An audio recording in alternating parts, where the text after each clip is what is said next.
নমস্কার দর্শক বন্ধুরা, আপনারা রয়েছেন টিম কুরুক্ষেত্রের সাথে। আমরা রয়েছি ত্রিপুরা বিধানসভা নির্বাচনের সবচেয়ে বড় সম্প্রচার নিয়ে আপনাদের সামনে। প্রতিটি মানুষের মনের কোঠরের কে কি ভাবছে, কার কি ভাবনা, এই বিধানসভা নির্বাচনকে কেন্দ্র করে সাধারণ জনগণ কি ভাবছেন, তাদের চিন্তা ভাবনা কি, সেই দিকটি আমরা আপনাদের সামনে তুলে ধরছি। ইতিমধ্যেই আপনারা অবগত হয়েছেন, আসছে 16 ফেব্রুয়ারি রাজ্যে বিধানসভা নির্বাচন অনুষ্ঠিত হতে যাচ্ছে। 2018 সালে যে সরকার প্রতিষ্ঠিত হয়েছিল, এই সরকারের মেয়াদ 5 বছর পূর্ণ হতে চলেছে। সেই জায়গায় দাঁড়িয়ে আরেকটি বিধানসভা নির্বাচনের মুখোমুখি হয়েছে রাজ্যবাসী। এই বিধানসভা নির্বাচনকে কেন্দ্র করে ইতিমধ্যেই জনগণের মধ্যে যে একটা উন্মাদনা, সেটা কিন্তু দেখা যাচ্ছে। টিম কুরুক্ষেত্র ত্রিপুরা বিধানসভা নির্বাচনের 60টি বিধানসভা কেন্দ্রের প্রত্যেকটি জায়গায় আনাচে কানাচে সাধারণ মানুষের মনের কথা আমরা তুলে ধরছি। সর্বস্তরের জনগণ, ধনী গরিব, জাতি জনজাতি থেকে শুরু করে ব্যবসায়ী, শ্রমিক, কৃষক থেকে শুরু করে বিভিন্ন স্তরের জনগণের মনের ভাবনা কি, সেটাই আমরা আপনাদের সামনে তুলে ধরছি। বিভিন্ন বিধানসভা কেন্দ্রে জনগণ তাদের এলাকার যে সার্বিক উন্নতি কতটুকু হয়েছে, তাদের কি আশা ছিল, কতটুকু আশা পূরণ হয়েছে, এই সব দিক আমরা আপনাদের সামনে তুলে ধরছি। আমাদের এই সম্প্রচার আপনারা দেখতে পাচ্ছেন। টিম কুরুক্ষেত্র বিধানসভা নির্বাচনের সবচেয়ে বড় সম্প্রচার নিয়ে এই সব দিক আপনাদের সামনে তুলে ধরছে। আজকে আমরা রয়েছি 3 বামুটিয়া এসসি সংরক্ষিত যে বিধানসভা কেন্দ্র, সেই বিধানসভা কেন্দ্রে। এই বিধানসভা কেন্দ্রের সাধারণ জনগণ কি ভাবছেন, সেই দিকগুলো আমরা আপনাদের সামনে তুলে ধরছি।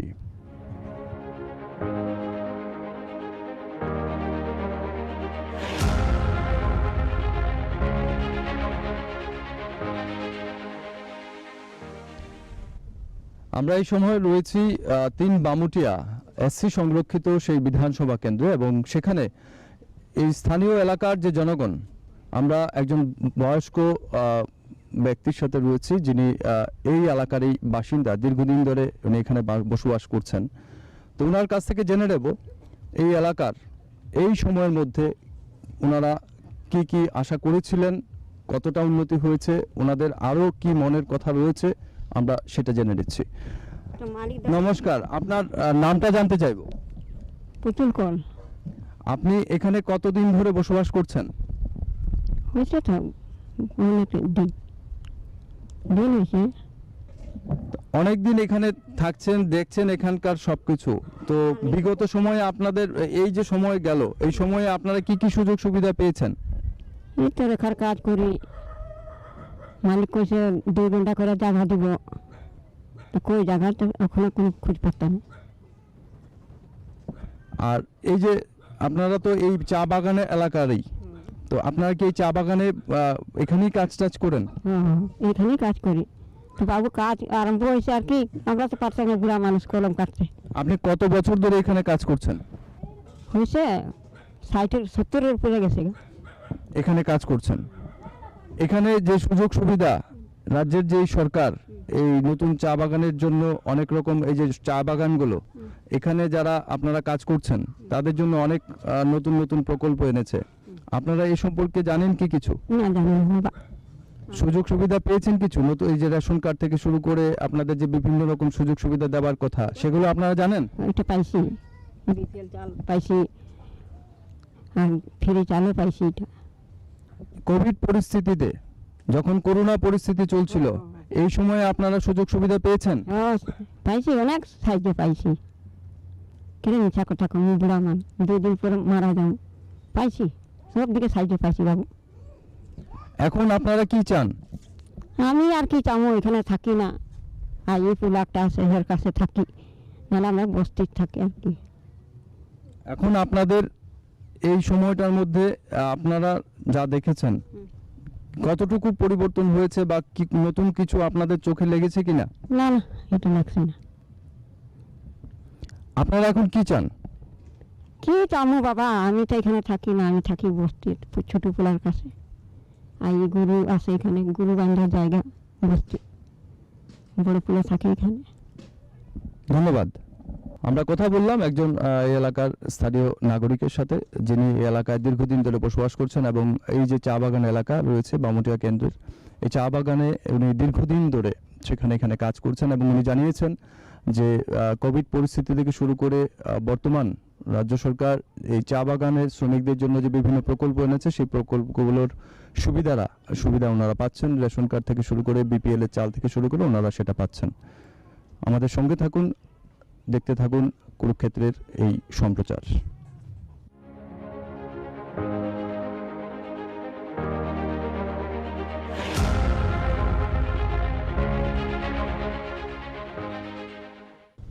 আমরা আপনাদের সাথে রয়েছি ত্রিপুরা বিধানসভা নির্বাচনের সবচেয়ে বড় যে সম্প্রচার টিম কুরুক্ষেত্র আপনাদের সামনে তুলে ধরছে রাজ্যের প্রত্যেকটি বিধানসভা কেন্দ্র থেকে। এই মুহূর্তে আমরা রয়েছি 3 বামুটিয়া কেন্দ্রের। এই বিধানসভা কেন্দ্রের বিভিন্ন অংশের মানুষজন, জনগণ, নাগরিকরা তারা কি ভাবছে, তাদের মনের কথা কি, এই এলাকার উন্নয়ন সম্পর্কে ওদের ধারণা কি, কি হয়েছে, কি আরো ওদের মনের কথা, সেগুলো আমরা আপনাদের সামনে তুলে ধরছি। এই মুহূর্তে আমাদের সাথে রয়েছে দুজন শ্রমিক অংশের মানুষ। আমরা ওনাদের কাছ থেকে জেনে নেব এই এলাকার যে সার্বিক যে দিক সে সম্পর্কে। আপনার নাম জানতে চাইব। দিলীপ সরকার। আপনি কতদিন ধরে এই এলাকায় বসবাস করছেন? আমার তো বাপ দাদা তো প্রায় 50-60 বছর। এই জায়গাতে রাজ্যে যে নতুন সরকার 2018 সালে প্রতিষ্ঠিত হয়েছিল, এরপর এখানে কি ধরনের পরিবর্তন আপনারা দেখতে পেয়েছেন? পরিবর্তন তো বিজেপি গভর্নমেন্ট তো কাজকর্ম তো করছে, যা দেখলাম খুব সুন্দর। গ্রামবাসীরা তো ঘর বাড়ি পাইছে, মাগনা চাল পাইতেছে, সব কিছু কাজ দিক দিয়ে উন্নত। এই যে বাড়ি বাড়ি যে জলের ব্যবস্থা বা বিনামূল্যে যে গ্যাসের উজ্জ্বলা যোজনা যে গ্যাসের ব্যবস্থা এগুলোকে আপনারা পেয়েছেন? আমাদের গ্রামের মানুষ অনেকে পাইছে। তারপরে আপনার জলের লাইন বাড়িতে ঢুকাই দিছে, সবার বাড়িতে ঘর বিল্ডিং ঘর দিছে, বাথরুম দিছে বিল্ডিং। তারপরে কৃষি লোন পাইতেছে, ভাতা পাইতেছে 2,000।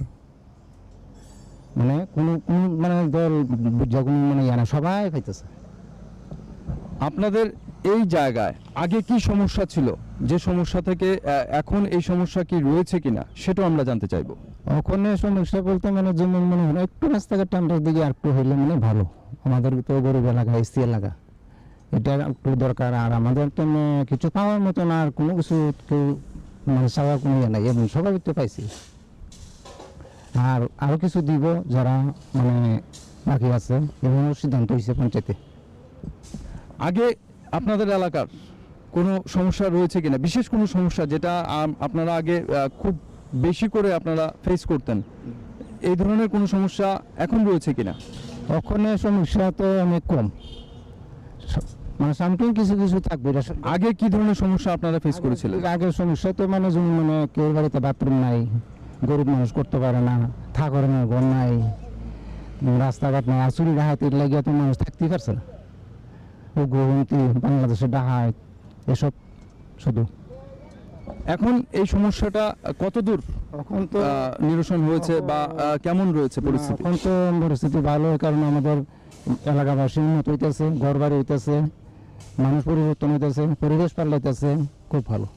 আপনাদের এলাকার যে বিধায়ক রয়েছেন কৃষ্ণধন দাস, ওনার সম্পর্কে আপনাদের ধারণা বা আপনারা এই সম্পর্কে কি বলবেন? ওনার সম্পর্কে দেখেন, উনির কারণে তো এই কাজগুলা হইতেছে। কিন্তু আমরা তো মেনে নিতে আমি আমার এমএলএ তাই দিয়ে এই কাজগুলা হইতেছে। এইগুলো আমাদের মানে কোনো মানে প্রবলেম নাই, অসুবিধা নাই, ভালো কাজ করতেছে।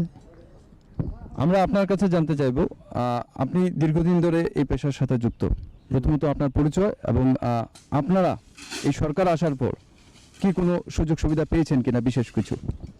না, পাইছি তো সবই পাইছি, চাল পাইতেছি, রাস্তাঘাট উন্নত হয়েছে, তারপরে বাড়ি ঘর দিয়েছে মানুষের, জলের লাইন দিয়ে দিছে, বাতা দিয়ে তৈরি করছে। তাছাড়া তো আগের মানে তুলনামূলক অনেক ডেভেলপ হয়েছে, ঠিক আছে। আর তাছাড়া তো ধরেন না, আরও তো এটি তো থাকবেই, কিছু কিছু তো থাকবেই।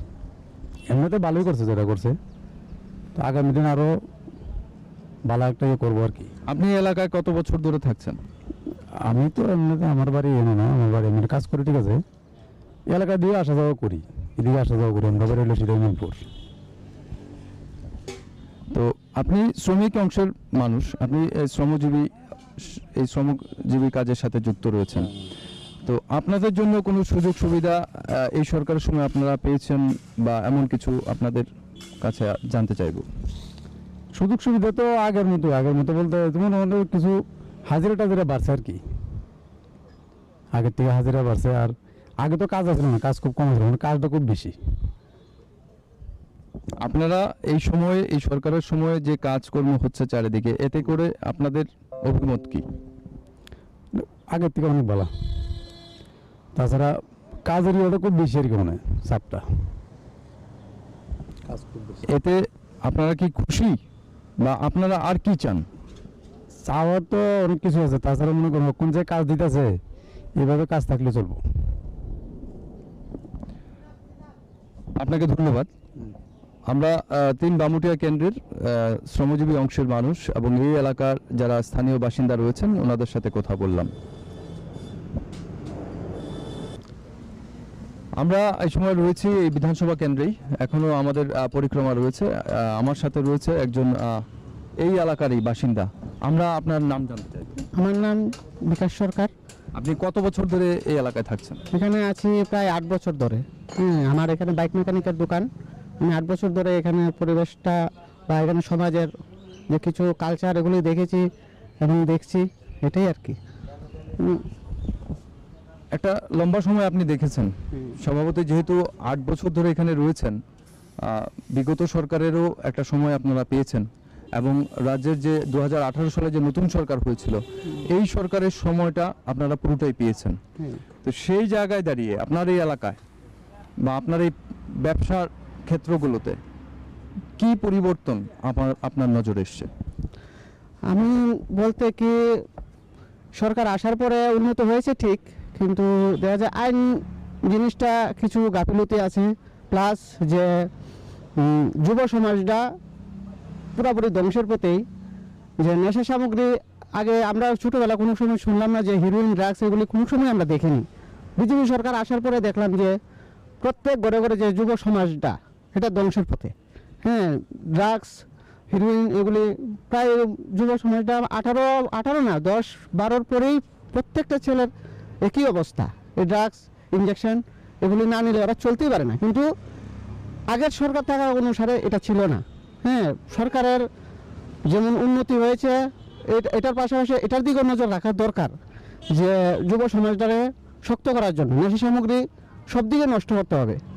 দেখা যাচ্ছে যে অন্যদিকে একটা পত্রিকায়, টেলিভিশনে উঠে গাঁজা ধরে, এখানে এতগুলি কেজি গাঁজা ধরেছে, নষ্ট করেছে, এত করেছে, কিন্তু দেখা যাচ্ছে যে একদিকে ধরে 3 দিকে ওপেন করে দিয়েছে, খোলা রেখে দিয়েছে। কারণ তার ফলে কী হচ্ছে, যুব সমাজটা নষ্ট হয়ে যাচ্ছে। হ্যাঁ, যেমন চাকরি দিয়েছে, ইদানিং চাকরি দিয়েছে, তো এর আগে কিন্তু চাকরি এত ছাড়েনি। আচ্ছা যাক, যেটাই হোক। আর কথা হলো যে চুর, আমাদের এলাকার মধ্যে প্রত্যেক মাসে 2-3 করে চুরি হয়। হ্যাঁ, সরকারকে এটাও দেখতে হবে। 3 নং বামুটিয়া এলাকার মধ্যে চুরি সামগ্রী সবচেয়ে বেশি হচ্ছে। আমার দোকানে 5 বার চুরি হয়ে গেছে, আমার পাশাপাশি পাশের দোকানও হয়ে গেছে। তো এরকম দেখা যাচ্ছে যে চোর তো আর চুরি করে না, যারা ড্রাগস নেই, প্রত্যেক ফ্যামিলির মধ্যে যত ছেলে আছে, ছেলের মধ্যে যাতে 2জন 1জন একই অবস্থা। তো সরকারকে এটা নজরদারি করতে হবে যে কোথায় থেকে ড্রাগস আসছে, কে ড্রাগস বিক্রি করছে। হ্যাঁ, এগুলি বন্ধ করার দরকার। যদি এগুলি না করে তাহলে তো যুব সমাজটা আরও নষ্ট হয়ে যাবে। হ্যাঁ, সরকার ভালো, আমি বলবো যে সরকার আছে তাই সবই ভালো, কিন্তু তাদেরকে পদক্ষেপ নিতে হবে যে যুব সমাজটাকে স্ট্রং করার জন্য। এটাই আমার কথা বলার।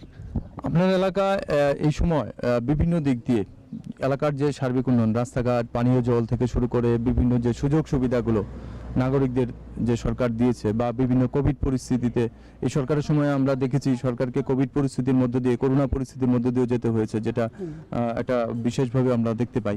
তো ওই সময়ে আপনারা বা আপনার এলাকার জনগণ কিভাবে বিভিন্ন সুযোগ সুবিধা পেয়েছে, বা আপনাদের যে এই যে সুযোগ সুবিধাগুলো, এলাকার যে উন্নয়নগুলো, এই সম্পর্কে কি বলবেন? হ্যাঁ, এটা করেছে সরকার, এটা আমি বলবো, আমি না সবাই বলবে। সরকার প্রত্যেক ঘরে ঘরে পানীয় জলের সুবিধা করে দিয়েছে। হ্যাঁ, চলাচলের জন্য কিছু রাস্তাঘাট এখনো মেরামত হয়নি, আগে যেমন ছিল এমনই।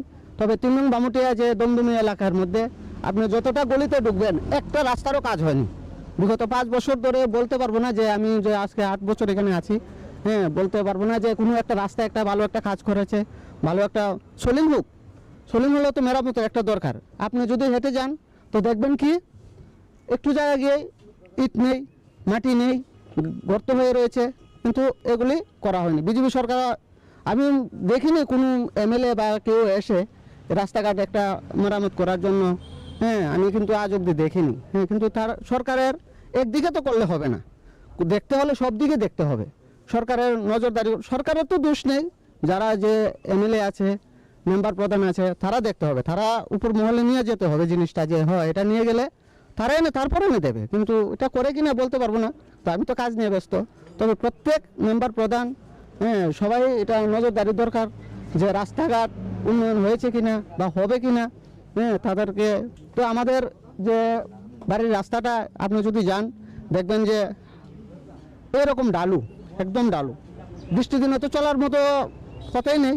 এই নিয়ে আমাদের যুব সমাজ কিছু ছেলে মিলে আমরা পঞ্চায়েতে 2-3 বার গিয়ে কথাও বলেছি, তো বলছে যে বাজেট নেই, বাজেট ছাড়া তারা করতে পারবে না। নানান ধরনের অজুহাত দিয়ে তারা দিয়েছে, ঠিক করে দেবে, রেগা দিয়ে করে দেবে, কিন্তু কবে রেগা আসবে এটাই বলতে পারি না। রাস্তা এখনও রয়েছে সেই রকমই।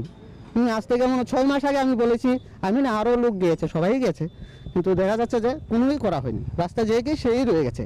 তো উন্নতি কোন দিক দিয়ে উন্নতি হয়েছে এটাও আমি বলতে পারবো না, কিন্তু সবাই মুখে মুখে শুনছি যে উন্নতি হয়েছে, উন্নতির দিক আমি দেখি না। আপনার এলাকায় পানীয় জলের সংযোগ কিংবা এই যে বিভিন্ন যে সরকার যে ভাতাগুলো করেছে, ভাতা বৃদ্ধি করেছে, এই সুযোগ সুবিধাগুলো সম্পর্কে আপনার কোনো ধারণা রয়েছে কিনা? হ্যাঁ, ভাতা দিয়েছে, 2000 টাকা করে ভাতা দিয়েছে, কিন্তু দিয়েছে দেখা যাচ্ছে যে যারা পাওয়ার কথা তারা পাচ্ছে না, অন্য কেউ পাচ্ছে। গিয়ে দেখবেন কিছু কিছু বৃদ্ধ লোক আছে এখনো ভাতার তারা শুনেনি দেখিনি, কিন্তু খুব কষ্টের মধ্যে ওরা দিন কাটাচ্ছে। হ্যাঁ, ভাতা পায়নি, কিন্তু গিয়ে দেখবেন যারা চলতে পারছে, হাঁটতে পারছে, তারা ভাতা পাচ্ছে। হ্যাঁ, এরকমও হচ্ছে, কিন্তু এগুলি সরকার দেখা উচিত এবং মেম্বার প্রধানকে জিনিসটা জানা দরকার যে সবাই পেয়েছে কিনা বা পাবে কিনা, ওদেরকে এটা দরকার ছিল আর কি জানার বা জানানোর। হ্যাঁ, এটাই আমার বলার। কিন্তু এটা করেছে, ভালো করেছে, 2000 টাকা করেছে, গরিব মানুষের জন্যই তো করেছে। হ্যাঁ, এটা সরকার ভালো করেছে, এটাই আমি বলবো যে এটা সবাই যাতে যারা পাবার যোগ্য তারা যাতে পায়। এটা আমার বলার। আপনাকে ধন্যবাদ।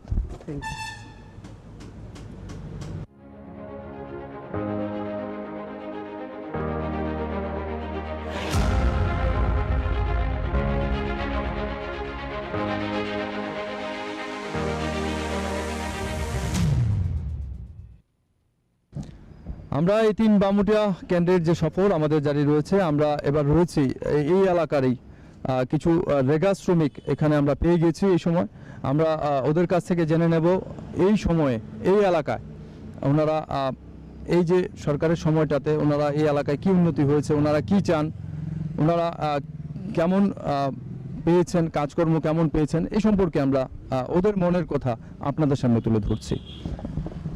নমস্কার, আপনারা কি এখানে রয়েছেন? কত বছর ধরে এখানে থাকছেন? অনেক বছর হয়েছে। এই এলাকায় 30 বছর ধরে এখানে আছেন। তো এই কেন্দ্রে আপনারা এই রেগার কাজের সাথে যে যুক্ত রয়েছেন, রাজ্যে যে 2018 পর যে সরকার এসছে, এই সরকারের সময় আপনারা রেগার কাজ এরপর থেকে কেমন পেয়েছেন? কাজ তো দিছে, কাজ ভালোই পাইছি, ভালো কাজই পাইছি, টাকা টাকা দিছে। আপনার এলাকার সুযোগ সুবিধা আপনারা কি পেয়েছেন? তো কাজ পাইছি, বাতা পাইছি, আর ঘর পাইছি না এখনো, দিব কইছে পরে। পানীয় জলের যে সংযোগ বাড়ি বাড়ি, জল পাইছি, বাড়ির সাপ্লাই লাইন দিছে। এই যে ভাতা বৃদ্ধি করেছে 2000 টাকা করে, আপনারা কি পেয়েছেন কিছু? আমি পাইছি, বাসার কাজ করে জানি দিই। এই এলাকায় এই সরকারের পর কি উন্নতি হয়েছে আপনারা যেটা মনে করেন যে আরো কি হওয়ার দরকার ছিল বলে মনে করেন? উন্নতি কি, আমরা দেশে শান্তি চাই, মানে শান্তি থাকলেই চলে, এটাই। ঝগড়া ঝাগড়ি না হোক, শান্তি থাক, এটাই চাই।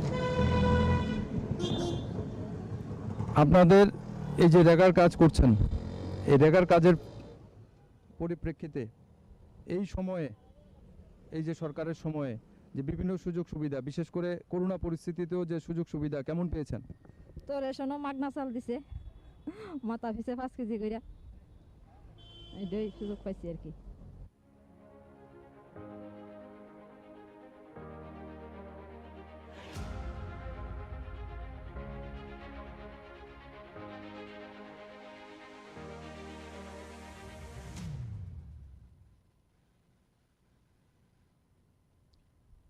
আমরা এই সময় রয়েছি বামুটিয়া বিধানসভা কেন্দ্রের রাঙ্গুটিয়া এলাকায়।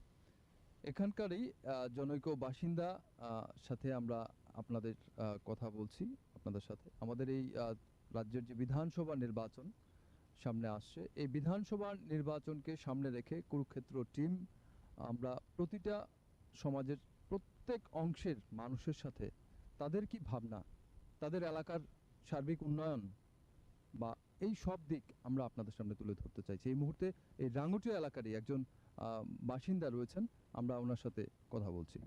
নমস্কার আপনাকে। নমস্কার। আপনার পরিচয়টা জানতে চাইব। আমি তো বামুটিয়ারই, আমার গ্রাম রাঙ্গুটিয়া, নাম প্রদীপ নন্দী। আমার মূল পেশা কৃষিকাজ, দেখতে পাচ্ছেন। এর বাইরে আমার ছোটোখাটো একটা বিজনেস আছে, নার্সারি বিজনেস, প্ল্যান্ট নার্সারি, বাস। আপনি এই যে কাজটা করছেন, এই বিভিন্ন যে এগ্রিকালচারাল যে কাজগুলো করছেন, কত বছর ধরে করছেন? এটা তো বাবার সময় থেকেই চলছে। তো বাবা যেভাবে করতো তার সঙ্গে আমি একটু চিন্তা যুক্ত করে করে এলে তো নতুন একটা শিপে নিয়ে এলাম। তো এটা আজীবন চলছে। আমার এখন বয়স 58। আমি জন্ম থেকে দেখে আসছি। আমার পড়াশোনা কলকাতাতে, আমি মাস্টার ডিগ্রি করেছিলাম 89-এ। তারপরে চাকরি বাকরির চেষ্টা অনেক করেছি, হয়নি। তাই আমি বলতে বাঁচতে তো লাগবে। তো বাবার পেছনে পেছনে পেছনে পেছনে বাবার সেই যে অভিজ্ঞতাটা আমি কাজে লাগাতে শুরু করলাম। আমাদের এরকম টিলা জমি, তখন জল খুবই, মানে ইরিগেশন তো আশা করা যায় না। তারপরেও বৃষ্টির জলে নির্ভর করে বা ভাড়ে করে সাইকেলে করে জল এনে আমরা এরকম সবজি করেই চলে আসছি। আমার পরিবার, আমরা ভাই বোন 6 জন, 4 বোন 2 ভাই। আমরা এই শুধু কৃষির উপরেই দাঁড়িয়ে আছি, শুধু টিলাভূমিতে কৃষি। এবং আজকের দিনে বামুটিয়ার যে চিত্র, 1000 খানেক হবে শুধু এই কৃষি নির্ভর। এবং এখন আর্থিক অবস্থা যথেষ্ট ভালো সবারই, প্রত্যেকেরই পাকা বাড়ি, কম বেশি সচ্ছল মোটামুটি। গাড়ি না থাকুক, প্রত্যেকের বাড়িতে একটা বাইক আছে। তো ভাল লাগে এখন। এই পরিবর্তনটা আমরা ছোটোবেলা ভাবতে পারিনি। প্রসঙ্গক্রমে আপনাকে বলছি, 2018 সালের রাজ্যে যেহেতু আপনি পরিবর্তনের কথা বলছেন, আপনার কৃষি ক্ষেত্রের যে পরিবর্তন হয়েছে, যেটা আপনি ছোট থেকে দেখেছেন, এখন আপনার 58 বছর বয়স, এই সময়ে একটা বিরাট পরিবর্তন আপনি দেখেছেন আপনার এই কৃষি ক্ষেত্রেই। তো বামুটিয়া এই যে অঞ্চলটা মূলত কৃষি প্রধান অঞ্চল বলে আমরা জেনে থাকি। তো এই জায়গাতে একটা পরিবর্তনের কথা বলছেন। তো 2018 সালে রাজ্যে নতুন সরকার এসছে এবং দেখতে দেখতে 2023 আমরা এসে পড়েছি আরেকটা বিধানসভা নির্বাচনের দ্বারগোড়ায়। 16 তারিখ আমরা প্রত্যেকেই ভোট দিতে যাব। সেই জায়গায় দাঁড়িয়ে এই যে বিগত 5 বছরের সময় মাঝে করোনা পরিস্থিতিকেও আমরা দেখেছি। তো এই যে দিকটাতে আপনার এই এলাকায় যে চিত্র বা কি পরিবর্তন আপনি দেখেছেন এই সময়ের মধ্যে, সেটা জানতে চাই। তার আগে আমি একটু পরিষ্কার হতে চাই, রাজনৈতিক পরিবর্তন নাকি অর্থনৈতিক বা অন্য সামাজিক পরিবর্তন? প্রথমত আপনি যেহেতু কৃষিকাজের সাথে যুক্ত রয়েছেন, আপনার এটাকে দিয়েই আপনার অবশ্যই একটার সাথে আরেকটা যুক্ত রয়েছে ওতপ্রোতভাবে। আচ্ছা তো আপনি সামাজিক থেকে কিভাবে অর্থনৈতিক উন্নয়ন সেটাও আপনি আচ্ছা আচ্ছা, বুঝতে পেরেছি। না, আমি আগে বলেছি যে আমি 58 বছর আমার এখন বয়স, 8বার আমি বিধানসভা নির্বাচনে ভোট দিয়েছি, আর ছোটোখাটো অন্যান্য নির্বাচন তো আছেই। তো স্বাভাবিক কারণে এই পরিবর্তনটা তো আমি পরখ করেছি, সবাই যেরকমটা করে। তো আমাদের তত বেশি একটা আশা প্রত্যাশা থাকে না, অনেক কথা থাকে, অনেক বড় বড় লম্বা লম্বা ইশতেহার থাকে, কিন্তু বাস্তবের মাটিতে এগুলি অনেকটাই অধরা থাকে না। তো সেই কারণে আমি ইশতেহারে খুব একটা নজর দিইনি, মনোযোগ দিইনি।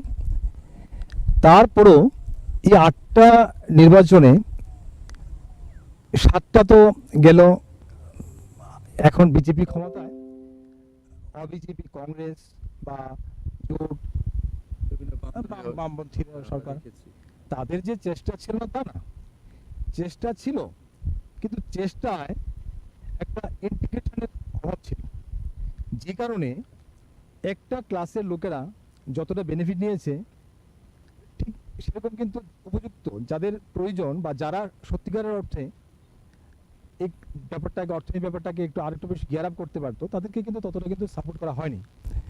এবার আমরা এই চেঞ্জটা দেখছি যে এইসব বাজ বিচার নেই, গভর্নমেন্টের কোনো প্রোগ্রামই হোক, আর গভর্নমেন্টের প্রোগ্রামের বাইরে যে ডিস্টারবেন্স করা। প্রথম কি দেখুন, উন্নয়নের প্রথম শর্ত তো শান্তি। এই শান্তির পরিবেশে থাকলে কিন্তু মনে একটা কিন্তু উৎসাহ জাগে। আমি কি করে করব যদি দেখি যে পরদিন এসে দেখি যে আমার জমিটা কেউ নষ্ট করে দিচ্ছে, মনে একটা থাকে। তো এখনো কিন্তু গ্যারান্টেড এরকম ফাঁকা জমিতে লাখ লাখ টাকার সবজি সম্পদ পড়ে আছে। আপনি তো সাংবাদিকতা যুক্ত আছেন, নিশ্চয়ই অনেক বছর হয়েছে, আপনি বামুরটা এরকম দেখেছেন যে কারো নাশকতা করতে? কিন্তু একটা সময় ছিল আমার জমিতে ইলেকশনের রেজাল্ট ঘোষণার পরদিন 3 কানি জমি আমার নষ্ট করে দেওয়া হয়েছিল, সিম চাষ, শুধু পলিটিক্যাল গ্রেভেন্স থেকে, তাদের দলকে ভোট দিন, এরকম ব্যাপার ছিল বলে। কিন্তু আজকে কিন্তু এরকম কিন্তু হয় না, দলমত নির্বিশেষে সবাই বেনিফিট পাচ্ছে, কেন্দ্রীয় সরকারের প্রকল্প হোক, রাজ্য সরকারের প্রকল্প হোক, কেউ খোঁজও নেয় না। তো আমরা তো এই পরিবর্তনই চাইছিলাম। ইশতেহারে কি লম্বা চড়া ছিল ব্যাপার স্যাপার, সেগুলো আমাদের প্রভাবিত করে না, আমরা একটু নজর দিই না। কিন্তু পরিবর্তনটা যে বাস্তবমুখী, পজিটিভ, এটুকু আমি একদম দৃঢ়তা নিয়ে বলতে পারি। এবং প্রত্যেকটা মানুষের হাব ভাব, চলন বলন দেখলে বুঝতে পারবেন একটা পরিবর্তনের ছোঁয়া লেগেছে। আজকে বিভিন্ন পূজা পার্বণ বলুন, বিভিন্ন গ্রামীণ মেলা বলুন, ওইখানে গেলে দেখবেন কি পরিমাণ বাইকে চড়ে লোকেরা, গ্রামের লোকেরা আনন্দ ফুর্তি করছে বিভিন্ন অনুষ্ঠানে। এটা কিন্তু আমার একটা প্যারামিটার, যে মানুষ ভালো না থাকলে কিন্তু এইসব উৎসবে কিন্তু এইভাবে কিন্তু যুক্ত হয় না। সুতরাং আমি বলতেই পারি যে পরিবর্তনটা বাস্তবমুখী, পরিবর্তনটা সর্বজন গ্রাহ্য, এরকম আমার মনে হয়।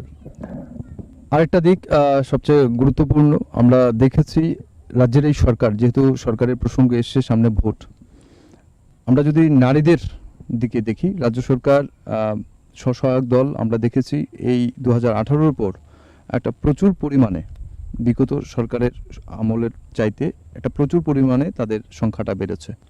অনেক পরিবার এই স্বসহায়ক দলের সাথে যুক্ত হয়েছেন নারীর ক্ষমতায়ন দিকটি থেকে, ওরাও বিভিন্ন পেশার সাথে যুক্ত রয়েছে। এছাড়া নারীদেরকে সরকারি চাকরিতে যে 33% যে সংরক্ষণের যে দিকটা, সেগুলো নিশ্চয়ই আপনার এলাকাতেও আপনার চোখে পড়েছে। এই যে দিকগুলো, নারীদের যে ক্ষমতায়নের যে দিকগুলো, সে ব্যাপারে আপনার দৃষ্টিভঙ্গি কি? খুবই একটা প্রাসঙ্গিক ব্যাপার, কারণ স্বামী বিবেকানন্দের ভাষায় এ বিশ্বে যা কিছু মহান সৃষ্টি চিরকল্যাণকর, অর্ধেক তার করিয়াছে নারী, অর্ধেক তার নর। আমাদের সৌভাগ্য যে উমেন এম্পাওয়ারমেন্ট বা নারী ক্ষমতায়নের ব্যাপারটা সরকার খুব ভালোভাবে নিয়েছেন, খুব গুরুত্ব সহকারে নিয়েছেন। এবং এটা নতুন নয়, কিন্তু নারী ক্ষমতায়নের ব্যাপারটা যে স্বসহায়ক দল গঠন করে অর্থনৈতিক ক্ষমতায়ন করার জন্য আজকে থেকে 30 বছর আগে, 20 বছর আগে কিন্তু একটা তৈরি হয়েছে পরিবেশ প্ল্যাটফর্ম।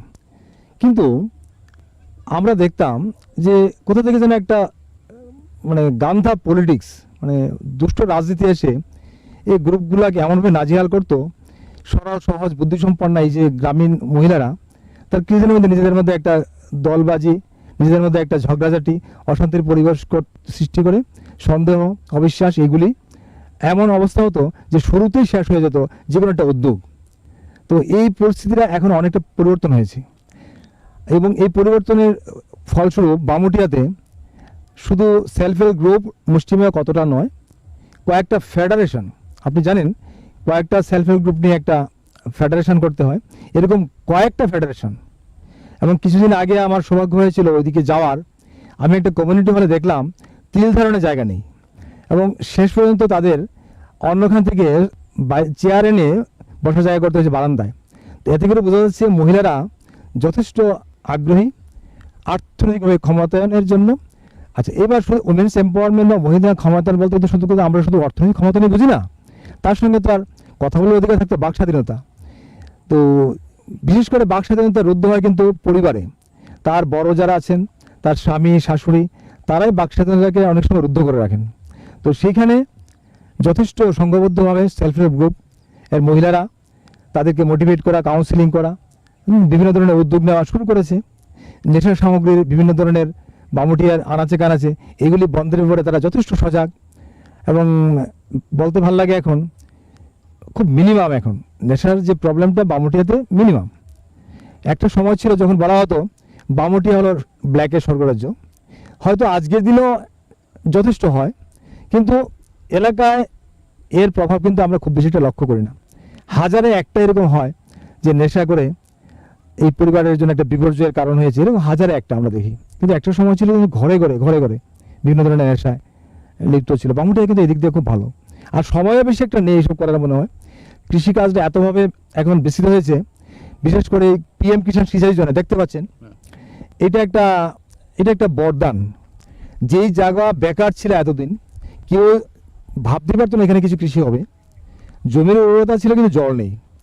এখন ইলেকট্রিসিটি এখানে এক্সটেন্ড করা সম্ভব না, লাখ লাখ টাকার প্রয়োজন। সেখানে এখন এই সোলার পাম্প করে এখন 10, 15, 20 কানি জমি এক একটা সোলার পাম্প দিয়ে এখন তারা কৃষি আওতা নিয়ে এসেছে। তো এতটা সময় কৃষিকাজে ব্যস্ত থাকে, সে যতটা শিক্ষিত হোক না কেন, কিন্তু কৃষিকাজ করতে হবে। আমাদের বামুটিয়াতে একটা রীতি, যে লেভেলে চাকরি করুক, গ্যাজেটেড র্যাঙ্কে হোক, হায়ার অফিসিয়ালস হোক, বা পড়াশোনা করা ছেলে হোক বা না করা হোক, কৃষিক্ষেত্রে কিন্তু তাকে যুক্ত হতে হবে। এতে করে কিন্তু সে কিন্তু নিজেকে ইনফিরিয়র ভাবেই না, কারণ এটা যেন তার একটা পারিবারিক ট্র্যাডিশন। তো সেই দিক দিয়ে বামুটিয়াতে উইমেন্স এম্পাওয়ারমেন্টের ব্যাপারটা যথেষ্ট সার্থক।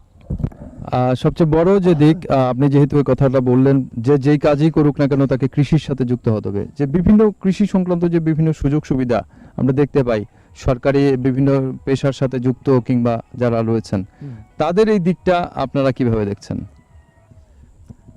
কৃষির বিভিন্ন সুবিধা আমি আগে বললাম যে কৃষির জন্য সবচেয়ে আগে দরকার একটা নিরাপত্তার পরিবেশ। আমরা শুধু মানুষের নিরাপত্তার কথা ভাবলে তো হয় না, আমার জমিটা, আমার পুকুরটা, আমার পোলট্রি ফার্মটা নিরাপদ কিনা, সেই নিরাপত্তাটা কিন্তু একটা বিশাল ব্যাপার। এই গ্যারান্টিটা যখন একটা কৃষক পায়, প্রকৃতির সঙ্গে তো পারবে না, প্রকৃতি তো তার মতন করে তার খেলা করবে, কিন্তু প্রকৃতি যখন নষ্ট করে আবার কিন্তু ডবল করে ফিরিয়ে দেয়। কিন্তু মানুষ যখন নষ্ট করে তখন তো আর ফিরে পাওয়া যায় না।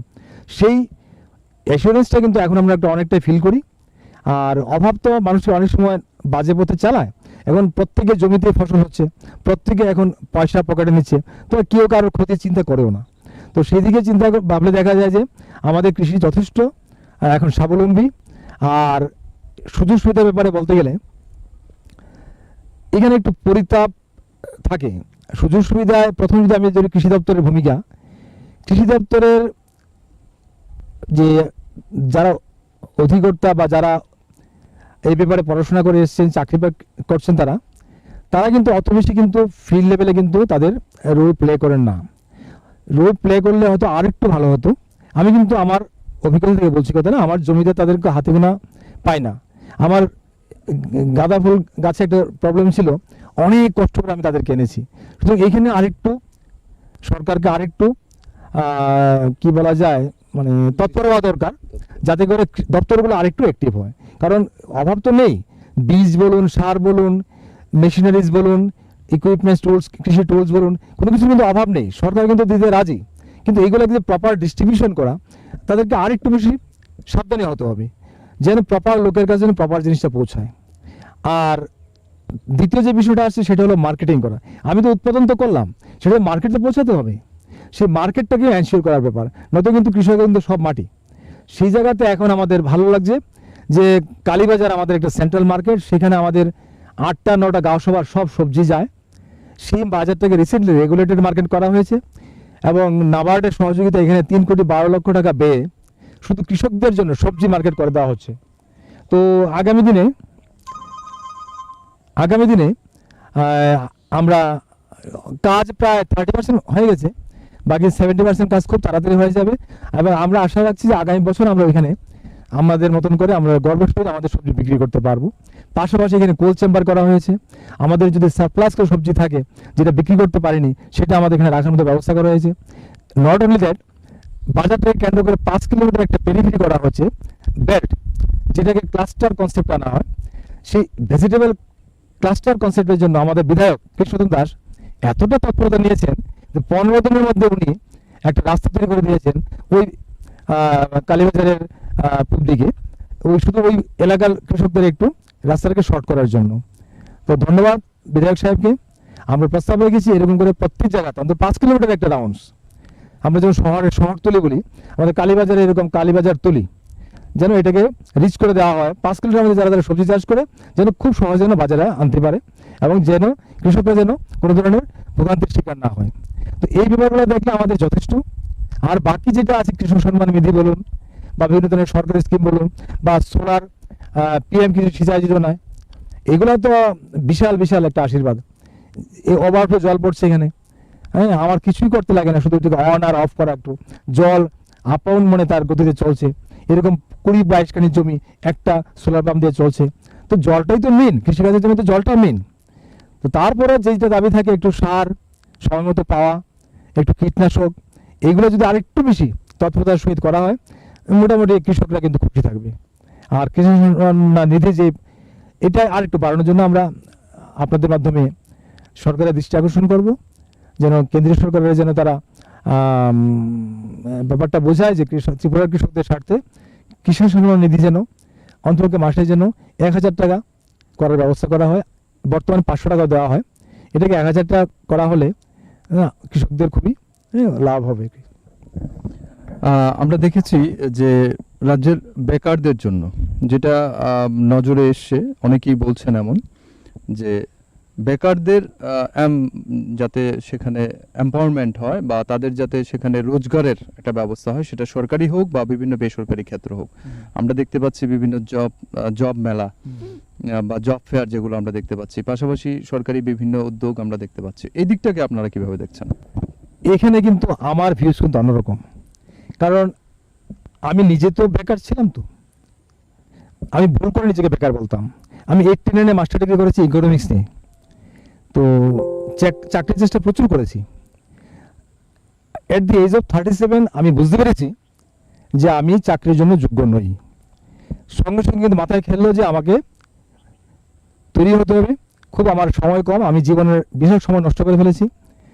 তো এই ক্ষেত্রে বেকারদের ব্যাপারে যে শুধু সরকারি চাকরি শেষ কথা, আমি কিন্তু এতে সন্তুষ্ট না, আমি বিশ্বাস রাখি না। আমি আমার নিজের জীবন দিয়ে বলছি, আমার মনে হয় বেকারত্ব যে ব্যাপারটা সেটা হলো গিয়া অনেকটা কর্মহীনতা, যে আমার কাজের সুযোগ নেই। কিন্তু এখন তো কাজের সুযোগ নেই বলা যাবে না। আমি আমার জমিতে 500 টাকা হাজিরা দিয়েও আমি সময়মত লোক পাই না কাজ করানোর জন্য। তা আমি কি করে বলবো বলুন যে বেকারত্বের সমস্যা বিশাল সমস্যা। একটা ডিগ্রি নেওয়ার পরে শুধু ঘুরে ঘুরে ঘুরে ঘুরে চাকরি চাওয়ার তো আর সমাধান নয়, বা চাকরি দেওয়াটাই সমাধান নয়। কারণ সরকারি কর্মচারীদের পারফরমেন্স দেখলে আমার এখন গা জ্বলে। তা আমার সৌভাগ্য আমি সেই ট্র্যাপে যে পড়িনি। তারা কষ্ট পাবেন, সরকারি কর্মচারীরা তো কষ্ট পাবেন আমার কথায়। আমি কাউকে আহত করতে বলিনি, হয়তো আপনাদেরও দোষ নেই, কিন্তু আজকের দিনে সেই দাঁড়িয়েছে। তো এখানে আমার যন্ত্রণা এটাই, শুধু সরকারি চাকরি শেষ কথা নয়, একটু উদ্যোগ নিলে জমির অভাব নেই ত্রিপুরাতে। আমি যেদিকে যে ফাঁকা জমি খুব অল্প পয়সায় যে কেউ লিজ নিয়ে করতে পারে, এদিকে অনেক শুরু করেছে। মাশরুম চাষ শুরু করেছে, পোলট্রি ফার্ম শুরু করেছে বামুটিয়াতে। এখনও আমার এখানে জমি প্রচুর আছে, আমি অনেককে বলি আসো করো। কিন্তু এই চাকরি করতে করতে একটা শেষ বয়সে হতাশা নিয়ে আসলে কিচ্ছু আর করা যায় না। শুরুতে যদি সে একটু এরকম মুখী থাকে ভালো লাগে। আমি আমার ছেলেকে এখনই নিয়ে আসি। আমার ছেলে প্যাথোলজি নিয়ে পড়াশোনা করছে, আমি আমার ছেলেকে ছুটি পেলে সুযোগ পেলে আমি আমার জমিতে নিয়ে আসি। তো আমার ইচ্ছা এরকম প্রত্যেকটা ছেলে মেয়ে একটা কর্ম তৎপরতায় থাকুক, সরকারি চাকরির চেষ্টা করুক, চাকরি পেলে ভালো, না পেলে যেন ভেঙে না পড়ে। এবার আমরা একটু অন্য প্রসঙ্গে চলে যাচ্ছি। সেটা হলো আমরা ইদানিং আমাদের দেখেছি যে যেহেতু নির্বাচন এসছে, এবার এই নির্বাচনে কেন্দ্র করে আমরা দেখতে পাচ্ছি আমাদের যে রাজনৈতিক দলগুলো রয়েছে, বিশেষ করে বিরোধী দল যারা রয়েছে, তারা দেখা যাচ্ছে বিশেষ করে বামফ্রন্ট এবং কংগ্রেস, তারা একটা প্ল্যাটফর্মে আসার চেষ্টা করছে, একসাথে এই বিধানসভা নির্বাচনটাকে শাসক দলের সাথে প্রতিযোগিতা করার জন্য এই লক্ষ্যে তারা তৈরি হচ্ছে নিজেদেরকে। তো এই যে দিকটা, এই দিকটাকে আপনি কিভাবে দেখছেন? শেষ পর্যন্ত আপনি আমাকে খুব কঠিন একটা একজন সাধারণ জনগণ হিসেবে, বামুটিয়া কেন্দ্রের একজন অধিবাসী হিসেবে এই দিকটা আপনার ভিউজটা কি? না, দেখুন, আমরা সরকার কেন আমাদের লাগে, জনপ্রতিনিধি আমাদের কেন লাগে, এটা আপনিও ভালো জানেন, আমিও ভালো জানি। আমাদের জাস্ট শান্তি এবং আমাদের নিরাপত্তা বিধান, সেই সঙ্গে উন্নয়নমূলক কাজগুলোকে এগিয়ে নিয়ে যাওয়া, এর বিষয়ে আমরা কিছু চাই না। সরকারের আর কী আছে দেওয়ার মতন? যত বড় তাদের ইশতেহার থাকুক, শান্তি সম্প্রীতি এবং উন্নয়নে আমাদের সহায়তা করে তো সরকারের রোল থাকে না। আর কোন পার্টির কী আদর্শ অত বেশি আমি জানিও না, কিন্তু এইটুকু ডিফারেন্স আমি বলতে পারি, 8টা ইলেকশনে আমি সাক্ষী, আমি ভোট দিয়েছি, যে আমরা ভালো আছি। এখন বাম কংগ্রেসের সমঝোতা হলে ভালো, কারণ বিগত তো একটা বিশাল সময় রক্তক্ষয়ী ছিল তারা, আমরা তো ঘর থেকে বেরোতাম না, তাদের রক্তক্ষয়ী কাণ্ড পরখ করে। তো এখন যারা মিলে ভালো, তাহলে তাদের মধ্যে শত্রুতা কেটে একটা বন্ধুত্বের পরিবেশ আসুক, আমরা চাই। কিন্তু উন্নয়নের প্রশ্নে যেভাবে এখন কাজ চলছে, আপনি শুনলে অবাক হবেন, আমি আমার মতো একটা হিসেব করেছিলাম, শুধু বামুটিয়া সেক্টরে আপনার বিদ্যাজ্যোতি প্রকল্প বা প্রধানমন্ত্রী সড়ক যোজনা বা রেগুলেটেড কৃষি মার্কেট পানীয় জলের সংযোগ বা আপনার সোলার সিস্টেম, ইরিগেশন সিস্টেমস বা ড্রিঙ্কিং ওয়াটার, ঘরে ঘরে জল, মানুষের বাড়িতে পাকা ঘর করে দেওয়া, এইগুলি মিলিয়ে শুধু এট প্রেজেন্ট 70 কোটি টাকার মতো আমি একটা হিসাব করলাম কাজ চলছে। আপনি একবার বলুন তো, আপনি তো মিডিয়ার সঙ্গে যুক্ত বহুদিন যাবত, কোনো একটা বিধানসভা এলাকাতে 70 কোটি টাকার কাজ, মানে এই অল্প কদিনের মধ্যে, করোনায় গেলেও কি আমাদের একটা বিশাল সময় আমরা জানি, সে কারণে আমরা সরকারকে ছাড় দিয়েছি 3 বছর পিরিয়ড, একটা নতুন ধাঁচ বুঝতে গেছে সময় অনেকটা। তারপরেও যে শুরুটা করেছে, মানে আগামী 20 বছর পরে আমাদের ছেলেমেয়েরা 10 বছর পরে যে যার সুফল ভোগ করবে, এই যে লং টার্ম যে প্রোগ্রামগুলো, এগুলো তো আমাদের অনেকটা আশা দেখাচ্ছে, আলো দেখাচ্ছে।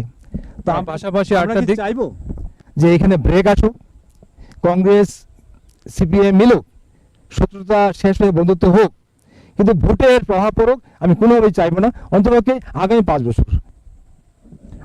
যেটা সবচেয়ে বড় দিক আমরা দেখতে পেয়েছি, এই আসার সময় দেখতে পেলাম যে আপনাদের এই এলাকায় জাতীয় সড়ক, বিশেষ করে আমাদের রাজ্যে আমরা দেখতে পেয়েছি, আগে যেখানে একটা ছিল এখন প্রায় 9টি জাতীয় সড়ক তৈরির কাজ আমরা ইদানিং এদিকেও আমরা আসতে দেখেছিলাম যে কাজ চলছে। যে এই যে দিক, তারপর এই যে রেলওয়ে, যে অনেকগুলো রেল চলাচল, দূরবর্তী যে রেল চলাচল, এগুলো বেড়েছে। তো সব দিক দিয়ে কিভাবে দেখছেন, আপনার কাছে জানতে চাই। দেখুন, আমি তো প্রথম বলেছি আমি পড়াশোনা করেছি কলকাতায়। কলকাতা পড়তে গিয়ে আমার ট্রেনেই যাতায়াত করতে হয়েছে, কলেজে হোক স্যারের বাড়ি হোক। তখন স্বপ্ন দেখতাম এই রেল কোনোদিন ত্রিপুরা টাচ করবে কিনা। তারপর যখন ন্যারো গেজ হলো, তখন কোনো একটা কাজে আমি আমবাসা যাওয়া আসা হতো, ট্রেনটাকে প্রেফার করতাম। আমি শুধু ওকেশন খুঁজি, কোন ওকেশনে একটু শিলচর ঘুরে আসবো, কোন ওকেশনে একটু কলকাতা ঘুরে আসবো। বেড়াতে সবারই ভালো লাগে, শুধু বেড়ানোটা তো শেষ কথা নয়, আমাদের যত ধরনের আমাদের নিত্য প্রয়োজনীয় জিনিসপত্র আছে আমরা এখন অ্যাভেলেবেল পাচ্ছি। আগে কি হতো, আগে রাস্তা বন্ধ মানে বাজারে আগুন, এমন কিন্তু শোনা যায় না। তো এই যে পরিবর্তনটা, যোগাযোগ ব্যবস্থা যদি ভালো না হয়, এটা তো নার্ভের মতো না, আমাদের রক্ত সঞ্চালন যেরকম হয় দেশের তো সঞ্চালন হয় না। তো সঞ্চালন প্রক্রিয়া যত ভালো হবে মানুষ তত ভালো থাকবে। এবার আমাদের বামুটিয়ার উপর দিয়ে আমাদের জাতীয় সড়ক ক্রস করছে, কাজ চলছে, দ্বিতীয় মানে আমাদের 8A নাকি 8B, তো জাতীয় সড়ক ওইদিকে যাবে এবং এয়ারপোর্ট টাচ করার চান্স আছে। আমরা বিধায়ককে অনুরোধ করেছিলাম যে ভারতবর্ষের সব রেল স্টেশন ধারা গেছে থাকে এয়ারপোর্টের, বামুটিয়ার একদম বর্ডারে ইন্টারন্যাশনাল এয়ারপোর্ট, কোনো না কোনোভাবে রেল লাইন যে বিকল্প রেল লাইন হচ্ছে, এখন সার্ভের কাজ চলছে, এই আমাদের এয়ারপোর্টকে একটু যুক্ত করা যায় কিনা। যদি যুক্ত করা যায় তাহলে বামুটিয়া কিন্তু রেলের সুফলটা কিন্তু আরও বেশিভাবে পেতে পারে, কারণ রেলে চড়তে হলে আমাকে এখন 20, 25, 30 কিলোমিটার যেতে হয়, যে কারণে এখানকার কৃষকরাও সেই সুযোগটা নিতে পারে। হ্যাঁ অবশ্যই এখানকার যে প্রোডাক্টসগুলো আছে আমরা এখান থেকে খুব সহজেই বাইরে শিলচর, করিমগঞ্জ বা কলকাতা যে জায়গাতে হোক, হাইলাকান্দি, পাথারকান্দি আমরা খুব সহজে মার্কেট হোক। এখন শিলচর থেকে পাইকাররা এসে আমাদের এখানে সবজি নিয়ে যায়, তাদের খুব কষ্ট হয়। যোগাযোগ ব্যবস্থা একটু ভালো হয়, স্বাভাবিক কারণে তারা একটু কমফোর্ট ফিল করবেন এখানে আসছে, আমাদের মার্কেটটা একটু ভালো হবে। তো আমরা চাইছি যে অন্তপক্ষে আগামী 5 বছরে রেলে বামুটিয়া যুক্ত হবে। এই আবেদন থাকবে আপনাদের মাধ্যমে মাননীয় মুখ্যমন্ত্রীর সমীপে এবং কেন্দ্রীয় সরকার সমীপে, যাতে করে বামুটিয়াকে রেল লাইনে যুক্ত করার জন্য চিন্তাভাবনা নেওয়া হয়। কারণ মাথায় রাখতে হবে এখানে ইন্টারন্যাশনাল একটা এয়ারপোর্ট আছে, হ্যাঁ, এতে করে দেশেরও বিশেষ উপকার হবে এবং বাংলাদেশের তো অবশ্যই হবে।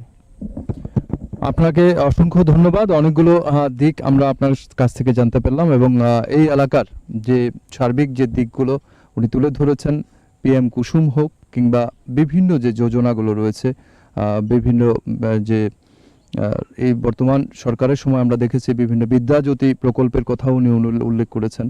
তো সব দিক থেকে যে দিকগুলো আমরা জানতে পেরেছি, আমরা রাঙ্গুটিয়া থেকে এই এলাকারই বহুদিনের পুরনো বাসিন্দা মুখে আমরা কিন্তু আপনাদের সামনে সেগুলো তুলে ধরেছি।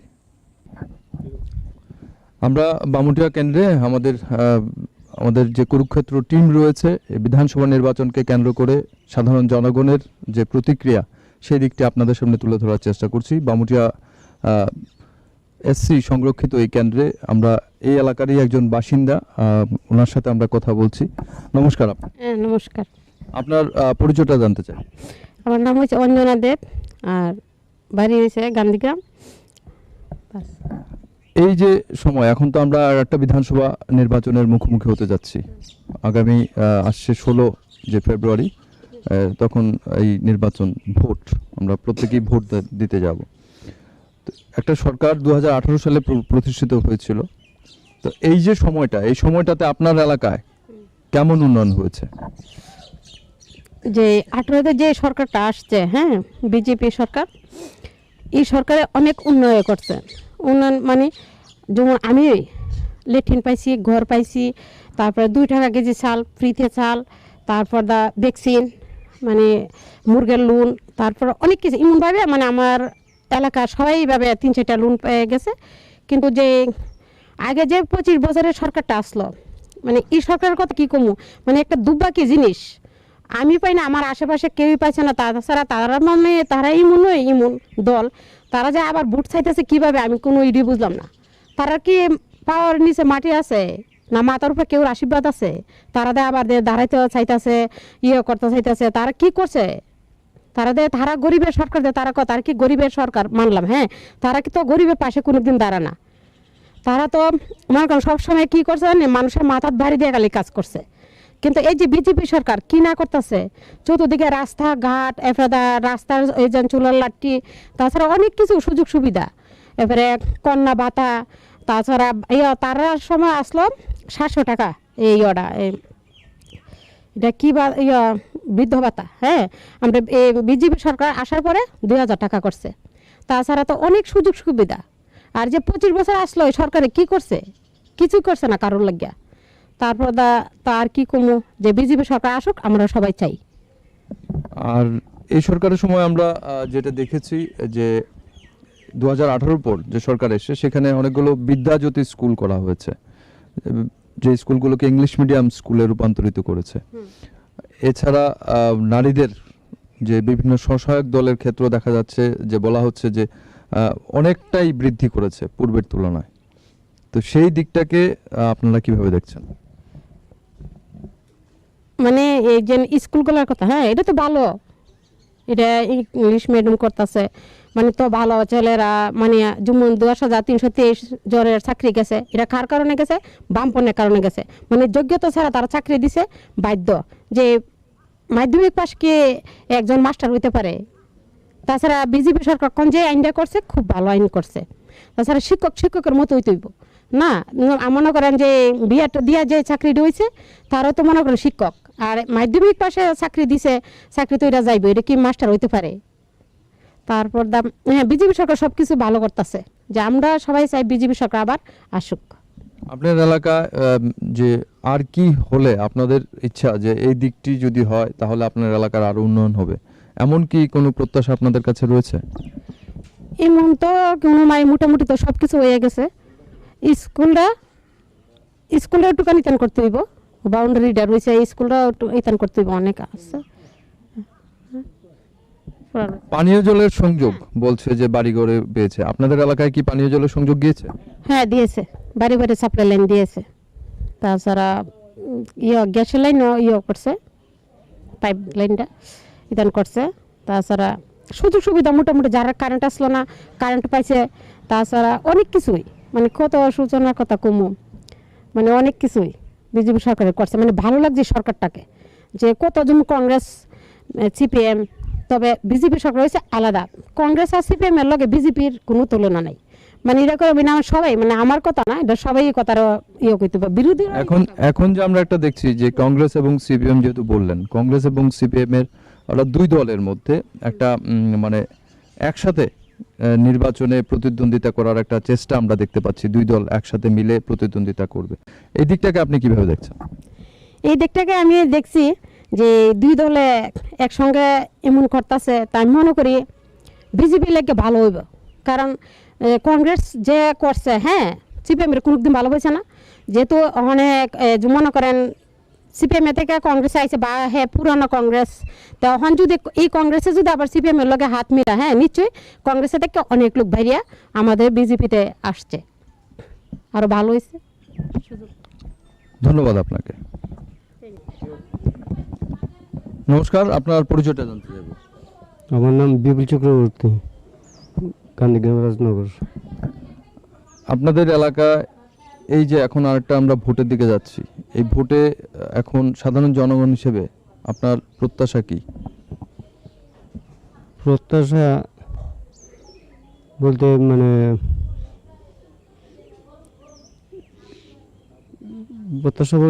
আপনি কি চান যে আরেকটা ভোটে আমরা আসছি, এখন যে সরকার একটা সময় লম্বা সময় আমরা দেখেছি, এই যে 5 বছর 2018 থেকে 5 বছর পূর্ণ হয়েছে, আরেকটা বিধানসভা আসছে, এই সরকার আসার পর সবাই তো অনেক কিছু পাইতেছে, তো আমরা চাই যে এই সরকার আবার আসুক। আপনার এলাকায় বিগত দিন কোন কোন দিকগুলো সমস্যা ছিল, যেগুলো 18 পর থেকে অনেকটাই, যেটা আপনি বললেন যে আপনার এলাকার অনেক কিছুই হয়েছে, তো 18 আগে কি সমস্যা ছিল আর 18 পরে এই সমস্যাগুলো কতটা সমস্যার সমাধান হয়েছে বলে মনে করেন? যেমন আগে আমাদের বাড়ি বাড়ি যেমন লেট্রিন ছিল না, বা আমরা একটা সাপ্লাই তারা দৌড়াদৌড়ি করছি কিন্তু পাইছি না, কিন্তু এখন লেট্রিন পাইছি, সাপ্লাইছি, বাড়ি বাড়ি ঘর পাইছি, শুধু আমি না সবই পাইছে, তো এইটাই আর কি। এখন যে আপনার একটা জোট বিরোধী দলের থেকে আমরা দেখতে পাচ্ছি যে একটা বিশেষ করে বামফ্রন্ট এবং কংগ্রেসের মধ্যে একটা জোটের চেষ্টা, যে উভয় দল মিলেই একসাথে প্রতিদ্বন্দ্বিতা করার জন্য একটা চেষ্টা করছে, এই দিকটাকে আপনারা কিভাবে দেখছেন? এই দিকটা যদি জোট হয় তো ভালোই হবে, তো ভালো হবে, এইটাই বলছি। আর বিভিন্ন ক্ষেত্রে আমরা যে দেখতে পেয়েছি যে ধরুন এই যে রেলের যে সম্প্রসার হলো, বা বিভিন্ন জাতীয় সড়ক আরো বৃদ্ধি পাচ্ছে রাজ্যে, পাশাপাশি আমাদের নতুন যে এয়ারপোর্ট হয়েছে মহারাজার নামে, এই যে সরকারের যে পদক্ষেপগুলো, এগুলোকে আপনারা কিভাবে দেখেছেন? এগুলো তো ভালো, আগে যে রাস্তা ছিল এখন অনেক বিরাট বিশাল রাস্তা, চারিদিকে রাস্তাঘাট সব দিকেই খুব উন্নতি হইতেছে, কলেজ আর ইয়ে তো এয়ারপোর্টও তো আগে যে এয়ারপোর্ট ছিল এখন বিরাট বড় এয়ারপোর্ট, এখন তো শুনছি ইন্টারন্যাশনাল এয়ারপোর্ট। তো সব দিকেই তো যোগাযোগ ব্যবস্থা সব দিকেই তো ভালো হইতেছে। আরেকটা দিক জানতে চাইবো, এই যে নতুন নতুন ইংলিশ মিডিয়াম স্কুল করা হয়েছে এবং বিভিন্ন নতুন নতুন অনেকগুলো কলেজ খুলেছে, এমনকি ইংলিশ মিডিয়াম কলেজ পর্যন্ত খুলেছে। তো এই দিকগুলোকে আপনারা সাধারণ নাগরিক হিসেবে কিভাবে দেখছেন? এটা তো ভালো দিক, যেমন অনেক জায়গায় জায়গায় কলেজ হইতেছে, স্কুল হইতেছে, এটি তো ভালো দিক। পড়াশোনার ক্ষেত্রে খুব উন্নতি হইব। যেমন আগে আমরা পড়াশোনার লেগে বাইরে আমাদের ত্রিপুরা ছেলেমেয়েরা যাইতো, এখন তো এখানেই পড়াশোনা করতে পারবো। তো এটা তো ভালো দিকই। এলাকার স্বাস্থ্য ব্যবস্থা নিয়ে আপনার কি অভিমত? স্বাস্থ্য ব্যবস্থা তো ভালো, কারণ আমাদের কাছে হসপিটাল হয়েছে, আমরা এখানেই যাই প্রথমে, এখানে যদি না হয় আমরা ওইখানে যাই। স্বাস্থ্য ব্যবস্থা তো ভালো। আরেকটা দিক আপনার কাছে যেটা জানতে চাইবো সেটা হলো, এই যে এই এলাকায় বিভিন্ন অঙ্গনওয়াড়ি কেন্দ্রগুলোতে শিশুদের বিভিন্ন রকম যে সুযোগ সুবিধা দেওয়া হতো, আগেও দেওয়া হতো, আরও এই সরকার আসার পর অনেকগুলো ক্ষেত্রে আমরা দেখতে পেয়েছি। এখানকার যে অঙ্গনওয়াড়ি ক্ষেত্র সেন্টারগুলো রয়েছে সেখানে সেই সুবিধাগুলো কি পাওয়া যাচ্ছে বলে মনে করেন? হ্যাঁ, পাওয়া তো যাচ্ছে। সকালে স্কুলও দেওয়া হচ্ছে, মিড ডে মিল দেওয়া হচ্ছে। তো এই তো সব দিকে সুযোগ ভালো ইয়ে হইতেছে, পাওয়া যাইতেছে আর কি। এলাকাবাসী হিসেবে সবচেয়ে শেষ যে দিকটা জানতে চাই, আপনার কাছে জানতে চাইবো যে আপনার এলাকাবাসী হিসেবে আপনার কি প্রত্যাশা রয়েছে, যে এই দিকগুলো যদি হয় তাহলে এলাকার আরো উন্নয়ন হবে বলে আপনি মনে করেন? হ্যাঁ, এরকম চারিদিকে উন্নতি হয়েছে। এই সরকার যদি আবার আসে, আর আমরা আশা করি যে আরেকটু উন্নতি হইব, এইটাই তো বলতে চাই। ধন্যবাদ আপনাকে। দর্শক বন্ধুরা, এতক্ষণ আমরা 3 বামুটিয়া যে বিধানসভা কেন্দ্র রয়েছে, এই বিধানসভা কেন্দ্রের বিভিন্ন অংশের জনগণের যে প্রতিক্রিয়া, তাদের মনের যে কথা, সেগুলো জানার চেষ্টা করেছি এবং আপনাদের সামনে তুলে ধরার চেষ্টা করেছি। সেটা কৃষিজীবী, কৃষিক্ষেত্রের কৃষকও হোক, কিংবা শ্রমজীবী অংশের মানুষরাই হোক, কিংবা বিভিন্ন পেশার সাথে যুক্ত বা সাধারণ ঘরের গৃহিণী থেকে শুরু করে বিভিন্ন অংশের যে মানুষরা এই কেন্দ্রের কে কিভাবে দেখছে বিভিন্ন ইস্যু নিয়ে, এই এলাকার সার্বিক উন্নয়ন কিংবা তাদের কি প্রত্যাশা, এই সব দিক আমরা এতক্ষণ আপনাদের সামনে তুলে ধরার চেষ্টা করেছি। দর্শক বন্ধুরা, আপনারা জানেন 2018 সালে 3 SC সংরক্ষিত এই বামুটিয়া বিধানসভা কেন্দ্র থেকে যিনি বর্তমান বিধায়ক রয়েছেন কৃষ্ণধন দাস, তিনি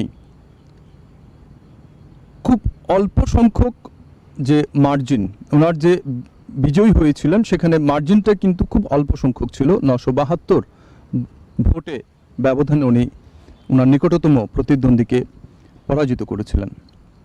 যদি আমরা সেখানে মার্জিনের হিসেব দেখি, 2.4% যে মার্জিন রয়েছে, সেই মার্জিন কিন্তু তিনি বিধায়ক হয়ে 2018 পর থেকে ওনার এলাকায় উনি কতটুকু করতে পেরেছেন, বিভিন্ন অংশের জনগণ কিন্তু তাদের প্রতিক্রিয়ায় সেই দিকটি তুলে ধরার চেষ্টা করেছেন।